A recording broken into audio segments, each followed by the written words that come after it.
Welcome to the Consumer Finance Podcast. I'm Chris Willis, the co-leader of Troutman Pepper's Consumer Financial Services Regulatory Practice. And this week, we're cross-posting an episode from our friends over at our newest podcast, Moving the Metal, which is all about the auto finance industry. In this episode, you're going to hear my colleagues Brooke Conkle and Chris Capurso talking about the first output that the CFPB released from its pilot data collection project last year, which is its report on negative equity in auto financing. It's a very interesting conversation, so enjoy listening to it.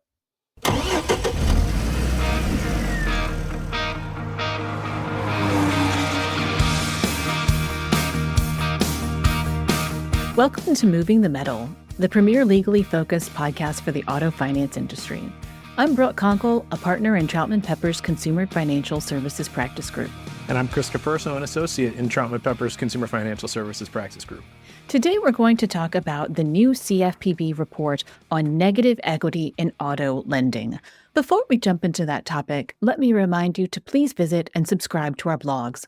We have two great ones that may be of interest to you, TroutmanPepperFinancialServices.com and ConsumerFinancialServicesLawMonitor.com. Also, let me remind you about our other podcasts that you also might find interesting.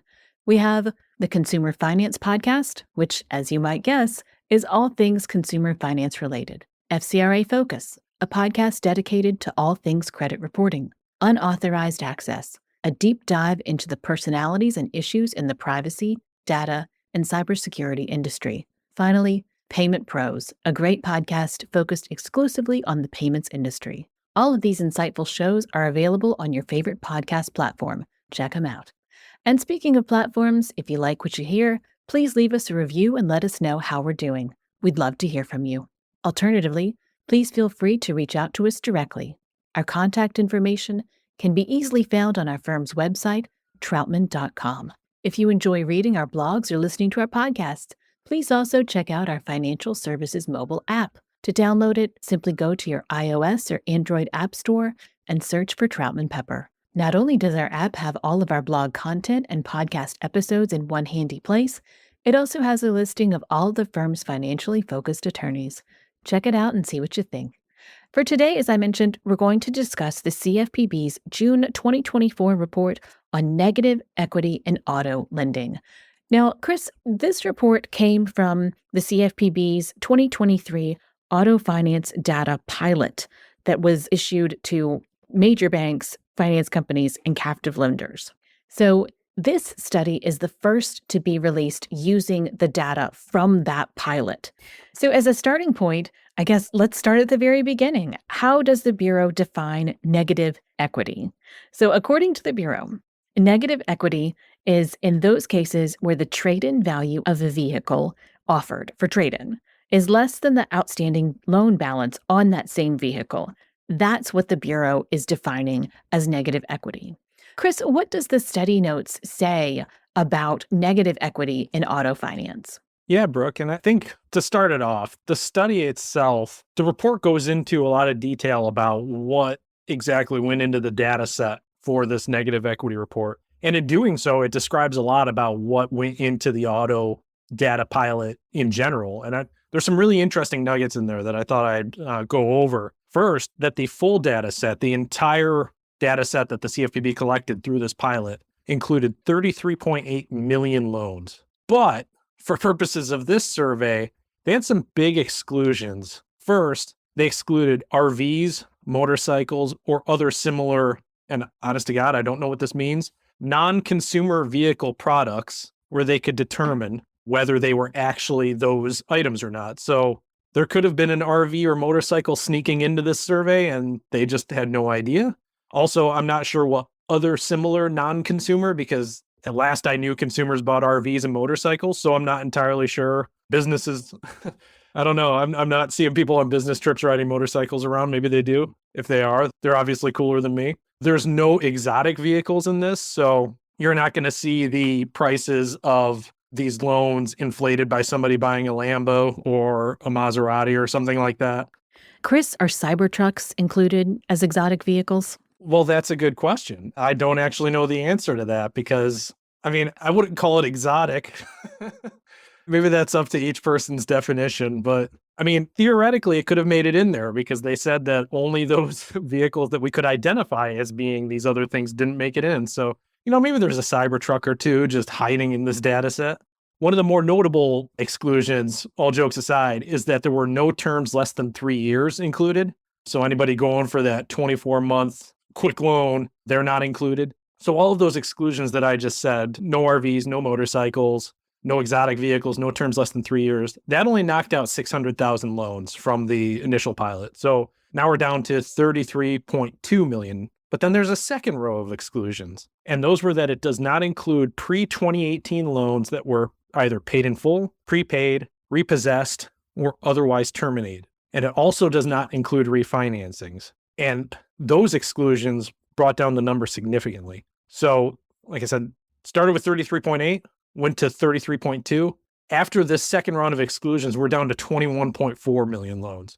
So already, we're looking at a third of the loans just knocked out by exclusions. So I understand that they're trying to get the data set together, but it does seem like a third of the data being just excluded right off the top is pretty huge. Beyond the info on the loans themselves, they did include some interesting info on who provided that data for the data pilot. And it's interesting that in the study, it is very skewed to two specific types of finance entities, and that is captives, like captive finance companies, and banks. Captives had over 48% of the submissions, and banks had over 43% of the submissions. Meanwhile, non-captive finance companies had only 8.27% of the submissions. And you think, oh, well, that's interesting, but it really doesn't matter if that's what the market share actually looks like. But that's not what the market share actually looks like because the CFPB provided that data. And I thought that was pretty interesting data too, because sometimes you have to go to sources behind paywalls or go to different types of things to try to find that industry data. CFPB just gave it to us in this. Banks are 33.3% of the auto finance market. Credit unions are 23.7. Captives are 19.8. So they were almost 50% of the data pilot, but only 19.8% of the market. And then non-captive finance companies were 12.4%. So they were kind of close to the 8, but in terms of the overall percentage, it doesn't really mesh. And then buy here, pay here, we're 10.7 of the market. The CFPB also provided some interesting info just in general about the loans, including what the credit scores were at origination. So this pilot includes a majority super prime loans, over 53%. And then even on top of that, 18.5% were prime. So over 71% of the loans in this are prime or super prime. That doesn't leave too much for the near prime, subprime, and deep subprime categories. That's actually how Experian Velocity has those categories listed. It's about 31%. So CFPB was pretty close in representation there. They also provided the percentage of total loans by income at origination, which is interesting. So the income of the person who is getting the loan. Again, under 40,000, only 13%, but then over 120,000 in income, 24%. So it kind of goes along. We know that credit score usually has a correlation with income, and it kind of goes along with that idea where we are seeing a lot of high credit score loans in this survey. So it's kind of something to keep in mind, as maybe not necessarily for this one because it's discussing negative equity, but as we go forward, these are the stats for the autopilot in general, the auto data pilot in general. So with that, we get to some of the big items in this report. And honestly, when we and folks in our group read through this, a lot of it was, yeah, of course, that makes sense. Wasn't anything that blew our lids or made us think any differently about the auto finance market. These things seemed fairly obvious. Among them was there's an increased risk of repossession when there's negative equity in the loan, which makes sense. Higher loan amounts and payments when there's negative equity, which really makes sense. If you're rolling in prior balances, then of course it's going to be higher than if you didn't. Some of these are very obvious. One of the interesting things is the prevalence of negative equity. And the Bureau spends a lot of time on this. They said over 10% of borrowers finance negative equity from a prior vehicle loan.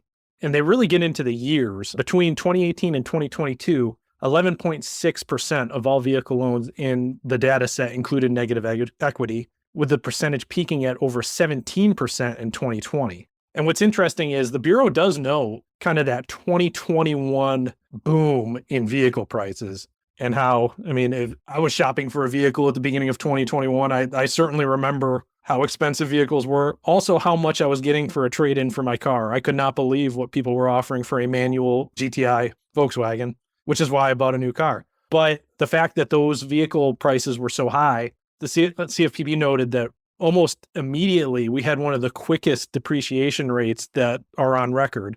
So you had people paying a lot for these vehicles, and then the depreciation came down very fast because they were inflated to begin with.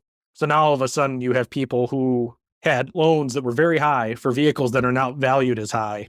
So the CFPB posits that, this could be a trend going forward, especially with, we're talking 3 to 7 year financing contracts, that this could be a trend where you have folks who bought cars that were probably a little bit inflated in value. Now that inflated value is down, and if they go for a new car, then all of a sudden that trade-in isn't going to be the same as what they're paying. And that kind of goes to another finding, which was another obvious one, but the higher loan to value and payment to income ratios, of course, because the loan with a negative equity isn't just a loan for that car. It's a loan for that car plus part of the prior car. So a lot of the findings, they do make sense. One interesting thing that honestly escaped me the first time I read it, but it can't go without mentioning, is that the report mixes up simple interest and pre-computed interest, which is, it's especially amongst us finance folks, is just a nails on the chalkboard type thing where we just cannot stand it.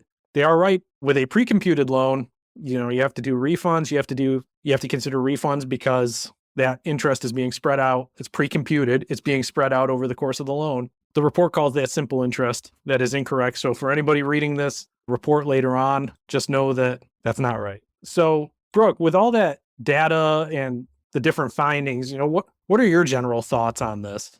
Yeah, I think one of the things that I found particularly interesting was the way that the Bureau really tried to categorize income buckets. As someone who also likes to kind of think of concepts in terms of buckets, that was really helpful for me. And the data that the Bureau provided regarding kind of negative equity by income bucket was really surprising for me, in that what it is telling dealers and the auto finance industry is really to focus on the middle.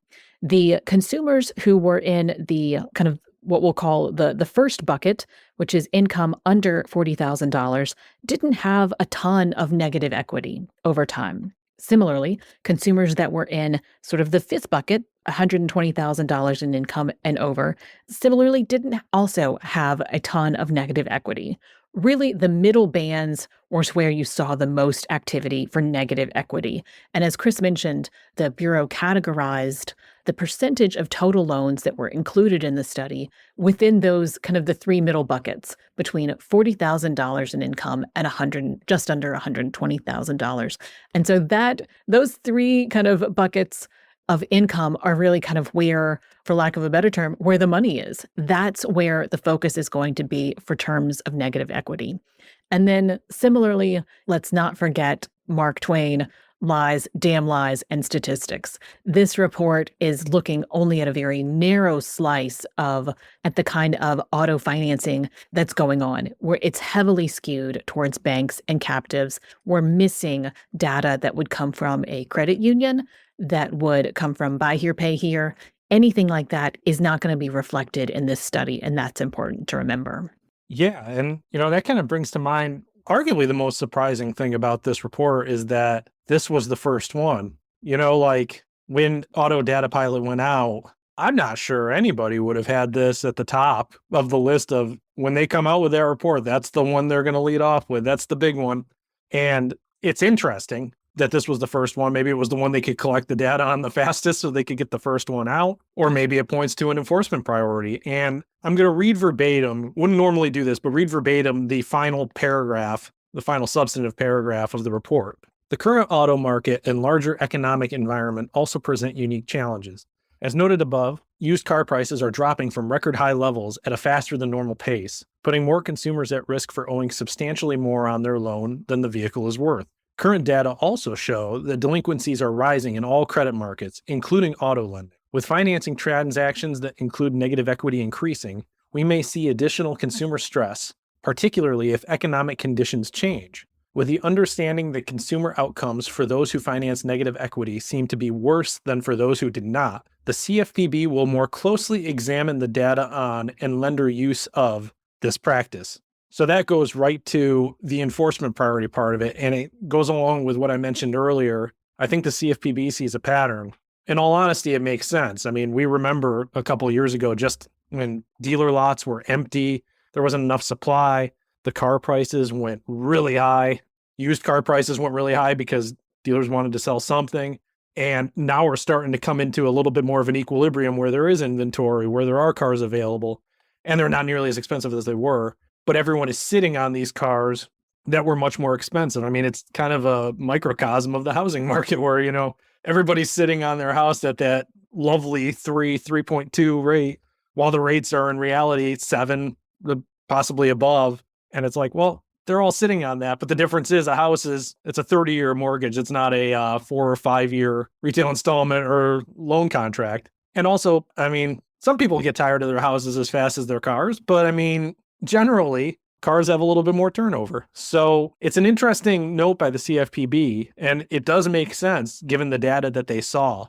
So for those out there who do finance vehicle purchases, this is something to keep in mind, that even if the numbers aren't crazy yet with, they noted over 10% of borrowers finance negative equity. I mean, that still leaves just under 90% of borrowers who didn't. But the fact that they project this to increase and that the CFPB picked this as the first thing that they were going to cover really leads me to believe that this could be a focus going forward. And it makes me wonder what number 2 is going to be. I mean, what about you, Brooke? Yeah, I agree wholeheartedly. Just as you mentioned, I don't think anybody had this on their top 10 list of topics that the CFPB would release a report on with all of this data that's in hand. But it is really, as you mentioned, an accurate reflection of the marketplace. This is something that consumers are seeing day in and day out, and also, by extension, auto finance companies are seeing routinely, that we anticipate is going to increase. With paragraphs like the one you read, Chris, I think we all kind of see an enforcement action on the horizon. Yeah, and if there's nothing else about the CFPB, they are predictable, and they do write about, I shouldn't say they're predictable. When they write something, it's usually going to come out. Nobody should have me on the record as saying they're predictable, because who knows what's going to come. But if they're going to write it, it's probably going to happen. So at least in that sense, they're predictable. Until, 2 weeks from now when I read somewhere in some trade magazine that I said that the CFPB is all predictable, as if somebody's going to quote me. With that, we're going to wrap up today's podcast. So thank you to everybody for tuning in. Don't forget to check out our blogs where you can subscribe to the entire blog or just to specific content that you find most helpful. Our 2 flagship blogs are the Consumer Financial Services Lawmonitor.com and the Troutman Pepper Financial Services.com blogs. While you're at it, why don't you head over to troutmanpepper.com and sign up for our Consumer Financial Services mailing list so you can stay abreast of current issues with our insightful alerts and advisories and receive invitations to our industry insider webinars. And of course, please mark your calendars for a great new episode of Moving the Metal, which will be released in 2 weeks. For Brooke and I, thanks for listening, and until next time.